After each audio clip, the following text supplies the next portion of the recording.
शेतकरी बंधू आणि भगिनींनो, संस्कृतमध्ये एक वाक्य आहे, श्रमः कृषेश्च मूलम. म्हणजे शेतकऱ्याचं जीवन हे श्रमाने भरलेलं असतं. हे आपल्याला बदलायचे असेल तर यांत्रिकीकरणाची साथ घेणं किंवा कृषीमध्ये यांत्रिकीकरण आणणं खूप आवश्यक आहे. आणि आपण जर हे असे केले, यांत्रिकीकरणाचा जर उपयोग आपण केला तर कृषी ही सुखस्य मूलम, म्हणजे सर्व व्यवसायातील सुखकारक व्यवसाय हा शेती होईल. नमस्कार शेतकरी बंधू आणि भगिनींनो, आज आपण या ठिकाणी नाचणी, मळणी व सडणी यंत्राविषयी माहिती घेणार आहोत. नाचणी हे कोकणातील मुख्य धान्य पीक आहे. नाचणीच्या पौष्टिकतेमुळे नाचणी या पिकाला खूप महत्त्व आहे. नाचणीच्या दापोली 1, दापोली 2, दापोली 3, दापोली सफेद 1 या जाती आहेत.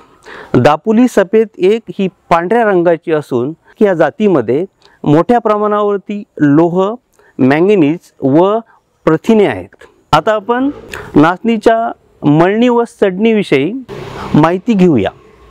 नाचणीची मळणी व सडणी ही कोकणामध्ये पारंपरिक पद्धतीने केली जाते. नाचणीची मळणी ही लाकडाच्या साहाय्याने चांगली वाळलेली कणसे दांडकून केल्या जाते. दांडकल्यानंतर जे मिश्रण तयार होते, मिश्रणामधील भुसा, काडी कचरा साफ करण्यासाठी मिश्रण हे चाळणीच्या साहाय्याने चाळल्या जाते व आणखी काही कचरा असेल तर तो कचरा साफ करण्यासाठी सुपाच्या साहाय्याने त्या मिश्रणाला वारा दिला जातो.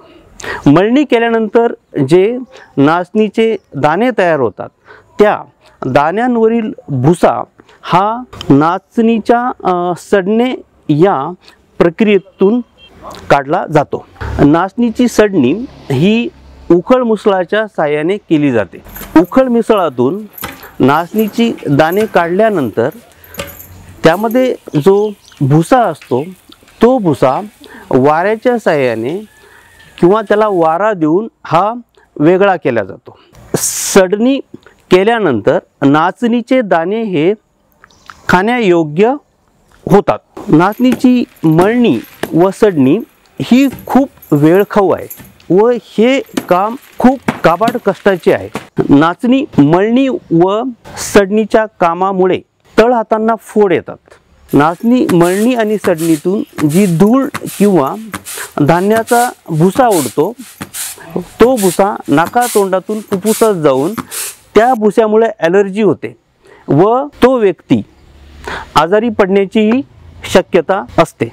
आपण जर बघितले तर आपल्याकडे खेडेगावांमध्ये हे काम महिला वर्ग करत असताना दिसून येतो. नाचणीच्या मळणी व सडणी या कामांमधील काबाड कष्ट कमी करण्यासाठी डॉक्टर बाळासाहेब सावंत कोकण कृषी विद्यापीठाने नाचणी मळणी व सडणीसाठी यंत्र विकसित केले आहे. या यंत्राचे वैशिष्ट्य आपण आता बघूया.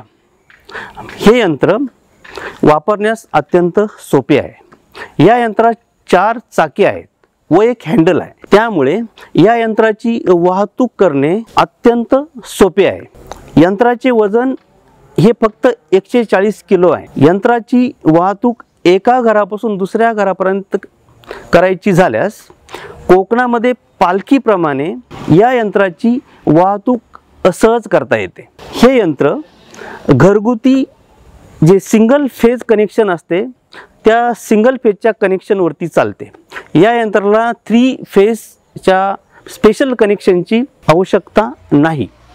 या यंत्राच्या वापरामुळे हात, खांदे, पाठ व कंबर यांचे दुखणे संभवत नाही. या यंत्राची मळणी आणि सडणीची कार्यक्षमता 99% आहे व धान्य साफ करण्याची कार्यक्षमता ही 97.5% आहे. या यंत्राच्या वापरामुळे मजुरी खर्चामध्ये 20% बचत होते. नाचणी, मळणी व सडणी यंत्र डॉक्टर बाळासाहेब सावंत कोकण कृषी विद्यापीठामध्ये विक्रीसाठी उपलब्ध आहे आणि सदर यंत्र हे भाडे तत्वावर देण्यासाठीही उपलब्ध आहे। महाराष्ट्रामध्येच नाही तर आपल्या भारत देशाच्या इतर राज्यांमध्येही या यंत्राची मागणी वाढतच चाललेली आहे।